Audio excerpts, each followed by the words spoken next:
Hello, guys. How you doing? Welcome to DLT Hello. and Biscuits. Cheers. Cheers. Oh well, we're a little bit late today, but we are on. We are live. We're a team member down. Unfortunately, Charlotte can't be with us this afternoon. She's actually on a course looking at. I think she's looking at coding. Actually, isn't she this Yeah, afternoon? very apt. Very apt.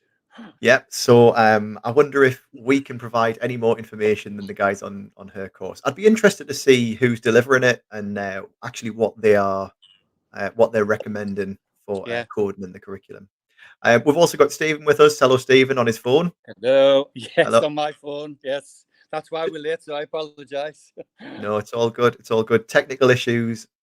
No matter how good the technology gets, there's always Pro- technical issues. problem solving. This is it. That's what it Problem is. solving. Three The- computers on the go at the moment, and only my phone can connect. But hey, right. never Well, mind. Never mind. should we call it debugging today? Debug, possibly. Bit of coding, Possibly. bit of Bit of debugging, coding. yeah. Bit of coding, bit of debugging. Nice. So, as you can tell, today we're going to just have a quick discussion, really, just between myself and Stephen about coding in the curriculum.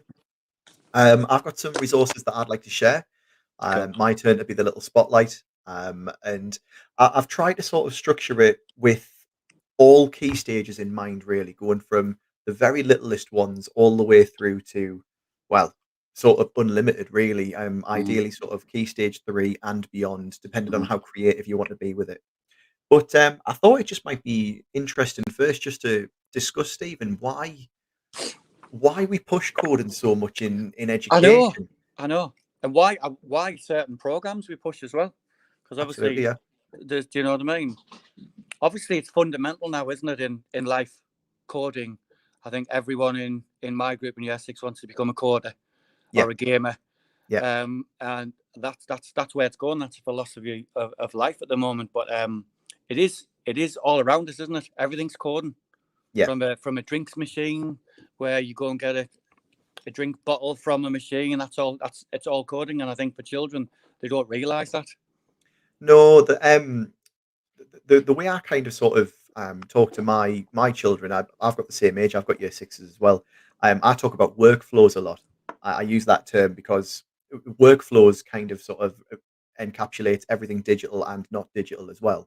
But it's particularly sort of important when thinking about how our world is just going from this manual world to an Yeah, automated world. And actually sort of the workflows that we can program computers to do for us can actually make our lives much easier. yeah, Um, and yeah. actually, the predictions are that 80% of what we try and do is going to be digital and going to be sort of automated. If we still got Stephen, I can see a little swirly circle. I'll give him a few minutes to reconnect. Um, Just on that, for people watching, thank you for joining us. I'll, Sorry, I'll just talk to you guys. sorry. He's back on. He's there. Yeah, Or he might be off again. I'm trying. Sorry. He's trying. I've got your audio, Steve, and it's fine, but I haven't got video just yet. Cool. You will have in a moment. I'm just trying to do this again. You put a little phone. We're debugging live. We are debugging live. I tell um, you. but I know Yeah. when we're thinking about sort of children moving on and going forward and things, actually, big industry really wants children who can, like Stephen said, problem solve. They're looking for creative thinkers. Um, and they've already identified in 2021 that there's a skills gap. There's a real gap in sort of understanding of, the mechanics of how things work and computer sciences and software development.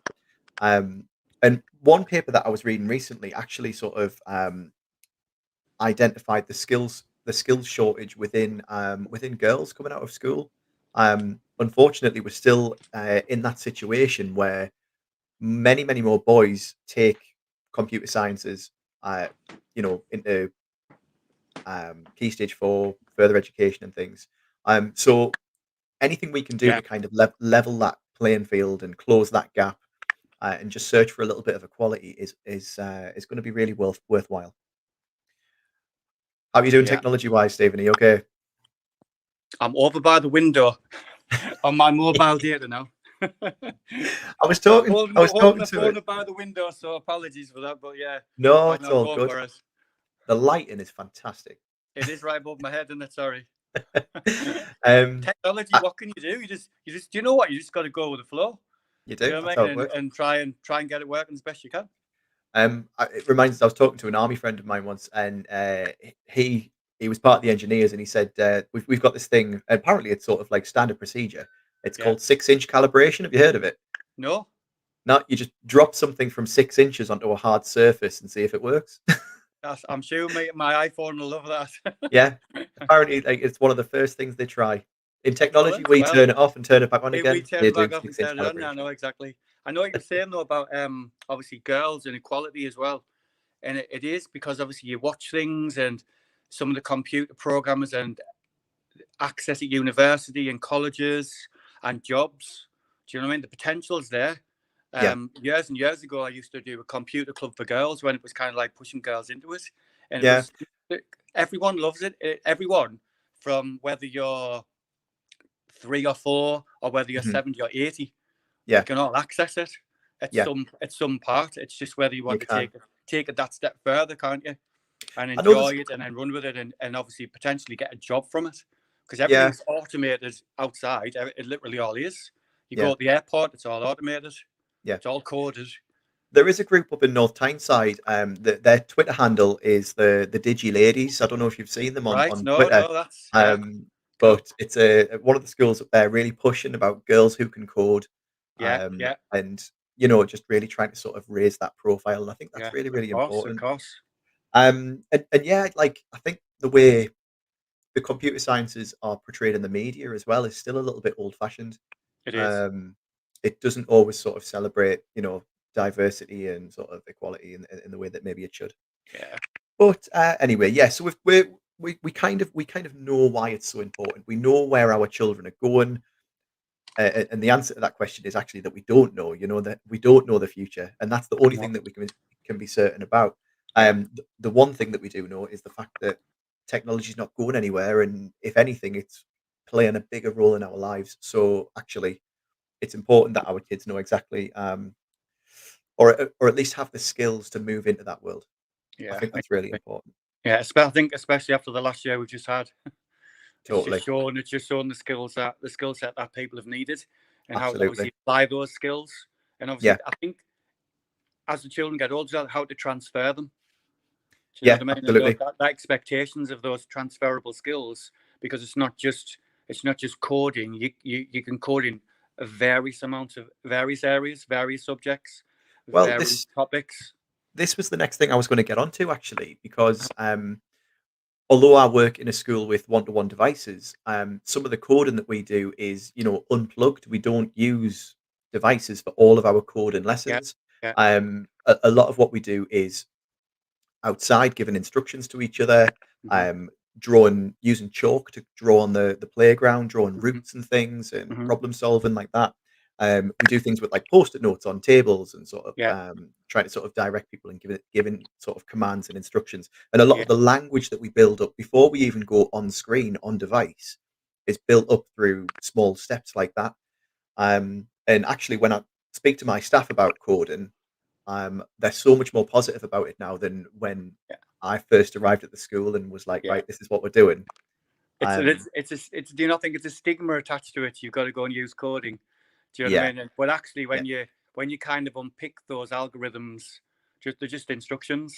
yeah, Do you know what I mean? that's And when it. you obviously we've got a learning zone, and we're obviously going and you can write on the walls, and the Mhm. children write on the walls and rub them all off, and it's like fantastic to see some of the kind of ideas they've got and the Yeah, sequencing they've got there, and just yeah, that those instructional. Because you're right, Simon. Just because you've got a tablet or a computer doesn't mean to say you just have to get on there and start creating something. You need that underpinning knowledge.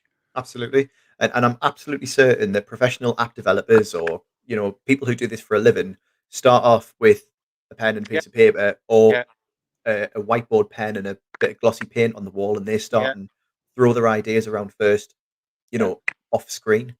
But yeah, it's just sort of, and you mentioned there, Stephen, about that stigma and that initial sort of like the brick wall that comes up when we talk It's that about. reluctance, isn't it? It's that Well, reluctance. You're doing coding, and it's like, yeah, oh, hang on, I'm using Python. Oh, yeah, hang on, what's that?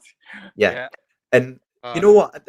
The conversations that I have with staff are very much, we teach the children how to use phrases like subjunctive mood. We talk to our youngest students about conjunctions mhm, and adverbials mhm, and all of that sort of like language. There's no reason that we couldn't talk about abstraction, decoding, mhm.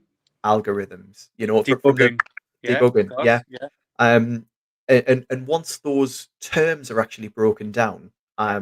it actually becomes really accessible for the staff and actually really Mhm. accessible for the kids, and they use it just as fluently as the staff do. Um, just on that note, guys, we are in the process of producing something.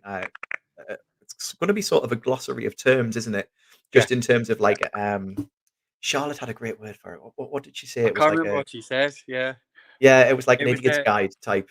it was Yeah, it was yes, with a bit of vocabulary and a bit of yeah. progression there, a little just some ideas. Like a jargon buster. Did she Yeah, say it was, jargon wasn't buster? it? Yeah, it Yeah. was. Yeah, yeah, So we're actually going to try and produce that as a team, and we'll release that out to schools yeah, and things. But my main message, if anyone's struggling with that, is just don't be frightened by the big words. yeah. Just It speak is. speak Yeah, to us. yeah, Speak to someone at your school who knows yeah. what they're talking about, and just see examples And of how it works. if anyone's got any of the ideas of big words that are computational, then obviously let us know because we can add it to our jargon buster if Yeah, we haven't definitely. found it as well. Because there's Yeah. always words out there going, what on earth is that? Yeah, you Yeah. just think, "Oh, do I know what that means? I can guess what that means, but I'm not sure." Yeah. It's So like when you're reading a report and it's obviously abbreviated and you're like, I haven't got a clue what that is. yeah, But no one yeah, dare say anything. Everyone just that's stands it. there and goes, I know what that is. You haven't got a Yeah, clue. You're no. on your phone Googling. So I think to deliver really good sort of instruction to the children, we have to have as staff, we have to have a strong understanding first. It's like anything, isn't it? You wouldn't go into a percentages lesson in maths without having an understanding of how to, convert fractions and decimals into percentages or whatever. Mhm. It's having that foundation as a staff that we can then pass on to our learners. Yeah. So, that's probably a good point then to jump over into my little sort of sequence here. What I'm going to Yeah. try and do is show you. I've got 6 apps lined up, and they're all iPad based. However, I'm sure that these or some things like these are available on Android, Yeah. on Yeah. device. Yeah. But obviously, with being Apple specialist, I kind of sort of focus on the iOS side of things. Um, but even if you don't have access to some of these apps, the code and concepts behind what's going on in these apps are a really nice way to structure your curriculum. Now, I haven't actually specified what app goes into year one or what app goes into year seven or what app goes into year four, because actually in your school, your children might be at different areas at Mhm. different points in their learning. But what I will try and show you in the next maybe 10, 15 minutes is actually the progression in coding and how it can go from something very, very simple into just user input, one instruction or one command at a time, Mhm. um, and how that can actually build up and build up and build up. And I've shared this with quite a few schools already, and I've shared examples of this with other schools. Yeah. Um, but actually, hopefully, this is a nice illustration of how that'll work. Um, so grab a brew, grab some biscuits, I daren't move away from the window. and I'll share that with you now, guys. So Brilliant.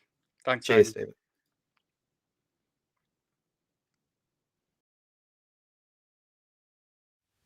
Okay, so the first thing I want to take a look at is a really nice, very, very interactive app for the little ones called Busy Bundle. We actually featured this on our newsletter. This has been Busy Bundle, and as you can see, it's nice and engaging, and it's very, very simple. The free version just comes with this first little activity called Helicopter Rescue. And it's absolutely perfect for the children because it's your first opportunity just to give instructions one at a time. They don't actually have to build their algorithm or their code in advance. They can just experiment with user input, just going left and then going right, up and down. But it's really, really nice to understand the concept of a simple algorithm or just an instruction.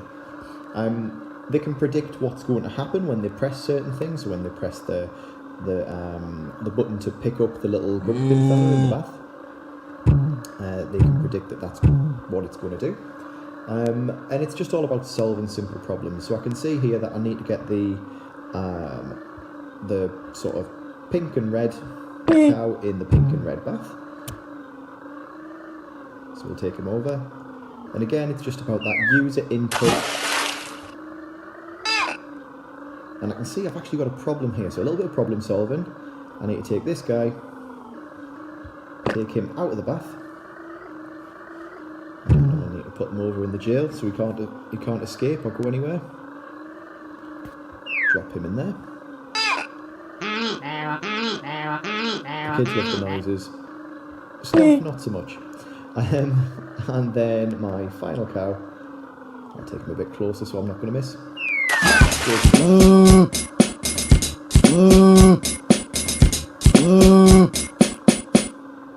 You get the idea. It starts off very, very simple and it grows in complexity to where we've got multiple cows with different coloured baths and things. But it's all showing the children that there needs to be some sort of user input and they can observe the output on the screen. Okay, so next up, I want to take a little look at Block-A-Doodle-Do. Again, something really nice for the young ones, very simple, but actually grows in complexity as you move through the activities. Very simple sort of concept about trying to get the little green car through the car park, solving problems along the way. Starts off very simple, and you can just talk about, oh dear, there's a problem. We need to solve the problem. You might introduce the word debug here as well, just as an opportunity to get that vocabulary in. We can see that our little character here can't get through, and we can talk about how some sort of user input is required for us to solve the problem. So something as simple as moving the car out the way, and our little car can get to the end.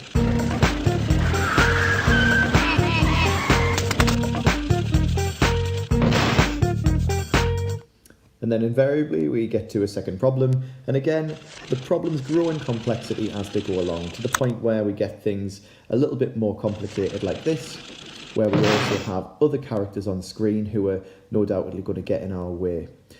So it requires a little bit of thought from the children about predicting what's going to happen. We can also observe what happens if we don't get things right. Oh no, the little monster ate us, so we'll have to have another go. So that time we can predict that that monster's going to ride his little moped down. So I'm going to put a car in his way, just to block his path. So when we're thinking about predicting and problem solving, even though this is a really simple game, it's ticking all of those boxes. Very simple game. Again, I can see a repetition of the same issue, so I can move that, and that, and that, and still be successful.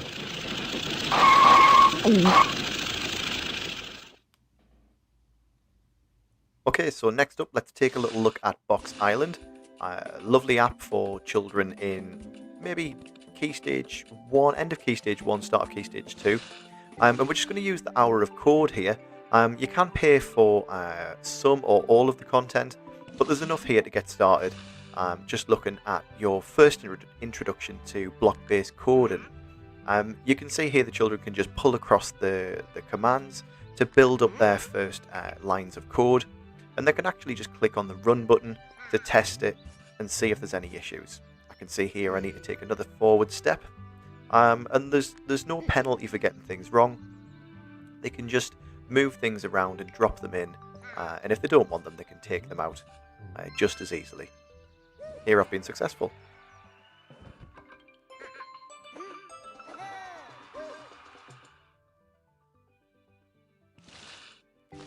As the levels move on, they grow in complexity, introducing some new concepts and some new challenges. Here I can see that our 3 stars are guarded by a nasty sleeping box. I can move the camera around and have a little bit of a look at the situation here and plan ahead. This is really nice to talk about predicting what's going to happen, and a little bit of problem solving about how I'm going to get rid of that little red box at the end. So I've got a feeling I need to push him off with the wooden box. Well, that worked, but I can see I needed to take an extra step as well. So let's add that in, run the code, and see if I've been successful.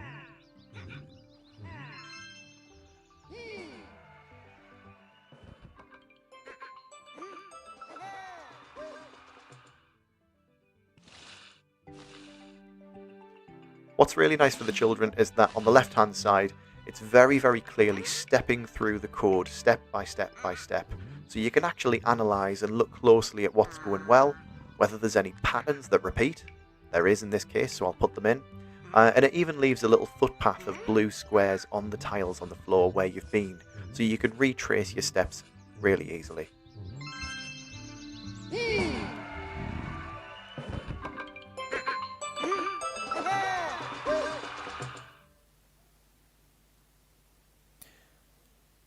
Alright, let's take a look at Lightbot.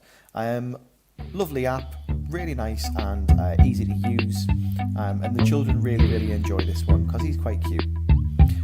Let's jump in and just take a look at the basics first of all, and we'll see how complicated it can get. Just take a look at level 3 here. Now, for the first time, we're seeing different sort of uses of commands here that we can build into an algorithm on the right hand side that Lightbot calls the main. You'll notice this time actually we've got some turns, and this is sort of the start of where we can start to think about thinking of things from a different perspective, a bit of abstraction here. So when Lightbot jumps for the first time, let's run it and find out what happens.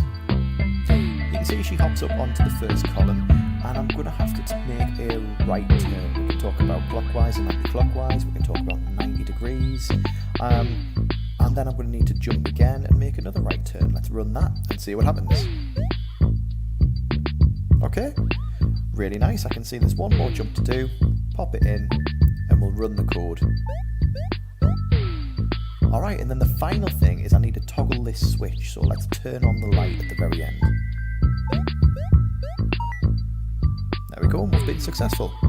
So, just like the other apps, the children can slowly build up their code, testing it all the time, running it and seeing if they've been successful, debugging things if they've got something wrong, but eventually building up a sequence of instructions or commands to complete the problem.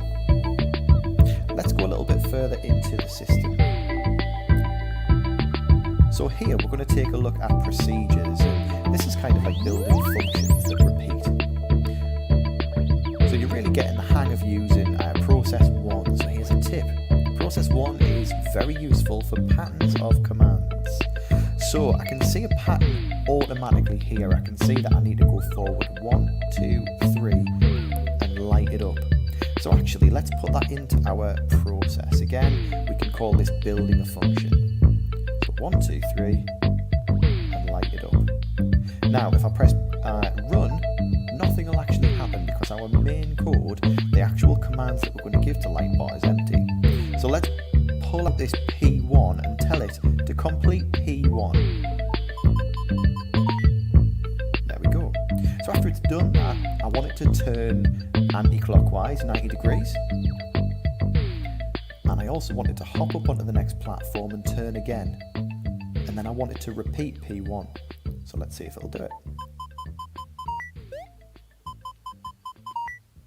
Fantastic. Okay, then I want it to turn clockwise, hop up, turn clockwise again, and finally complete one final function, one final P1. Let's take a look. Here we can talk about being efficient in our instructions and actually building up those functions that actually take us through into our next steps in coding. Next up, let's take a look at Tynker. There's a lot of content free here. You can pay if you want to get a little bit deeper into the app and use it across multiple year groups. But for the mid section of Key Stage 2, this is really nice. To get the dragon to eat the ice fly, put out the fire, and get the treasure. What makes it stand out in particular is not only the lovely visuals, but also the fact that you can use your previous experience with block-based coding, but you can also switch over to Swift code as well, just to sort of build your algorithms. Eat the ice fly first and blast ice onto the fire. Then your dragon can jump up to the treasure. Really nice, interactive, very easy to drag and drop instructions and commands, and very, very easy to see how you can take your next steps into the next part of your code. If you fail a section, or if you don't quite get something right and you need to debug, there's often some instructions for you, or a little bit of a hint to help you get through to the next part. Eating an ice fly gives your dragon ice breath. Ice breath can be used to put out fires. As this develops, it does grow quite complex, and it actually encourages you to build up functions and sort of repeating patterns and loops and for loops. So there's a lot of content here, especially just when looking at the free side of it. Eat the bug, turn around, and jump to get the treasure. So I'm in another problem here. This time though, I'm going to press on the button just in the bottom left down here, and I'm going to switch over to Swift code, which is going to get me ready for really using a formal coding language. The children can jump back and forwards between this, and again, it's very, very easy, drag and drop. And if they're not certain, as I say, they can go back to the block-based coding, check it, and then see what it would look like in Swift code as well. In that formal coding language. Exactly the same again, they can sort of run their code, test it, see what works and what doesn't, and then debug any problems that they see, such as falling off the end. Eat the bug first, turn around, and then jump up to the treasure. So in this example, I can see I've got too many walk commands in there. I'm just going to take one out, and then I can drag it over to the side and just get rid of it, or I can just pull it off to the left like that, and we'll never see it again. Run the code and then see if I've been successful.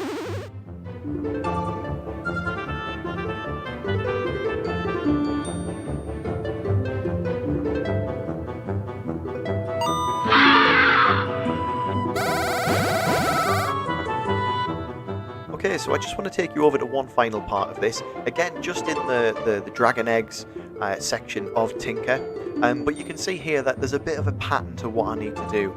I'm going to use block-based coding here. Again, I can jump over to Swift if I want to, just with the click of a button. But I can see that I need to eat the dragonfly, walk forward, blast through the wood or through the fire, hop off the end, and then turn around. And I can actually predict that I need to do that 3 times in order to get to the treasure at the bottom. Here it is in Swift. I can check what it would look like if I was using Swift code.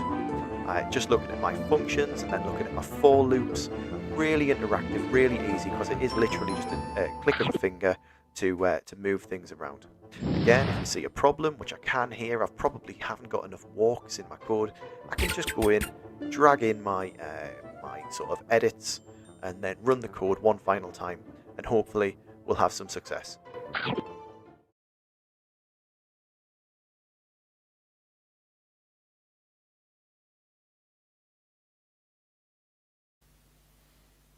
Okay, last of all, let's have a little look at Swift Playgrounds. Obviously, using Tynker is a great foundation for introducing Swift code as a type of formal coding language. We have released a YouTube video all about this, looking in a little bit more detail about what Swift can do. But let's just take a quick look at an example of a level, and then I'll drop the link in the description on how to access the longer video, just looking at what Swift is all about, looking at the basics and maybe how to introduce it to the children. So you can see here I'm actually using the predictive text feature along the bottom. This is on iPad, so I'm just with my finger just tapping which text I'd like to input.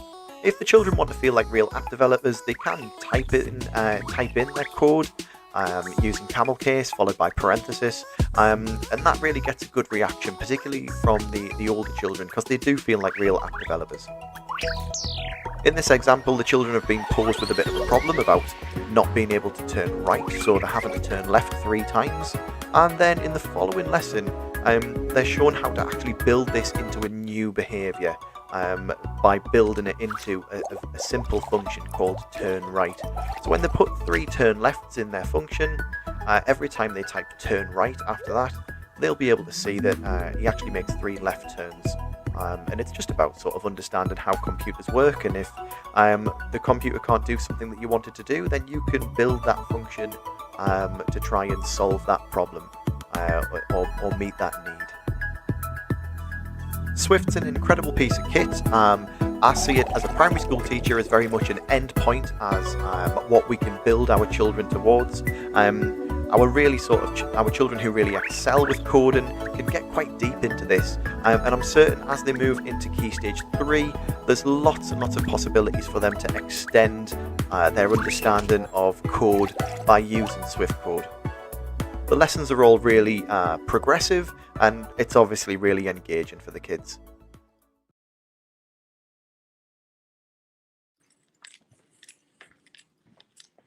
All right, okay. So a bit of a blast through those apps, but actually within those apps themselves, there's an awful lot of content.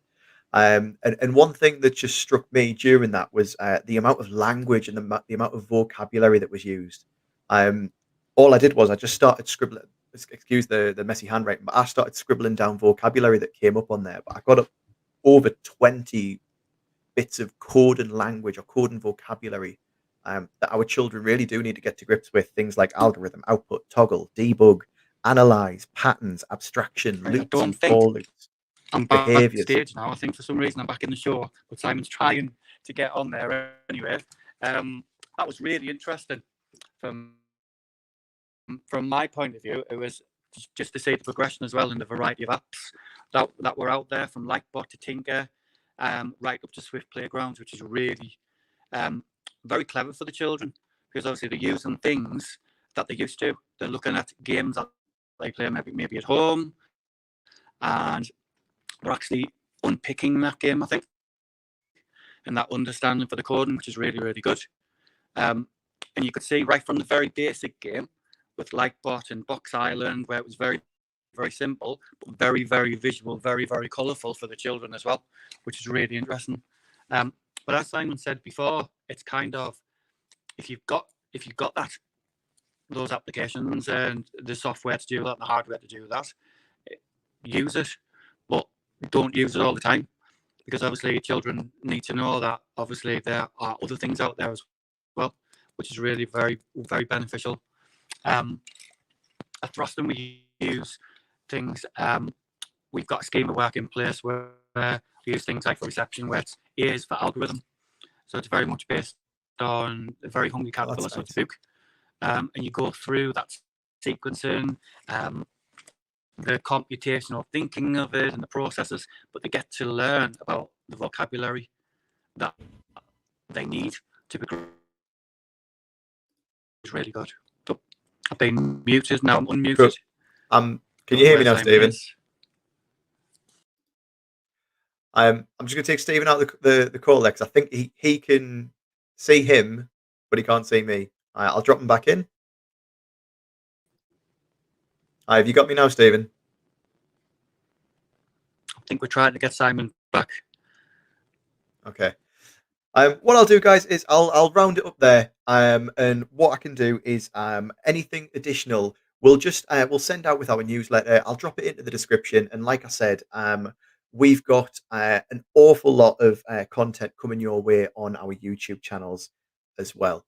Our next stream is, let me just have a little look at our list here. Our next stream is scheduled for I don't believe it's the 3rd of July. I think that's actually half term. I think we were going to go for, let me just double check, 10th of July, July the 10th. And we will possibly have a little bit of a reflection on what we've seen today, and then take a look at something else as well. In between now and then, if you've got any sort of requests that you'd like us to focus on, or if there's anything that you would like to come and share with us that's working really well in your school, then we'd really, really be appreciative for that. Watch out for our newsletter. It's coming out next week. Please do just print it as big as you can, stick it on your staff room wall, stick it on staff room tables, take it around to class teachers and share it with them. Just sort of spread the word as much as you possibly can. And also, please do follow us on Twitter just to keep in touch. If you've got any questions or any comments or any ideas for future podcasts, then please do just let us know on there. I hope you have a fantastic week. We'll see you after half term. And that's all from us. I'll go and make sure Stephen's having fewer technical problems. Have a great one. And remember, if it doesn't work, turn it off. Try 6-inch calibration and turn it back on again.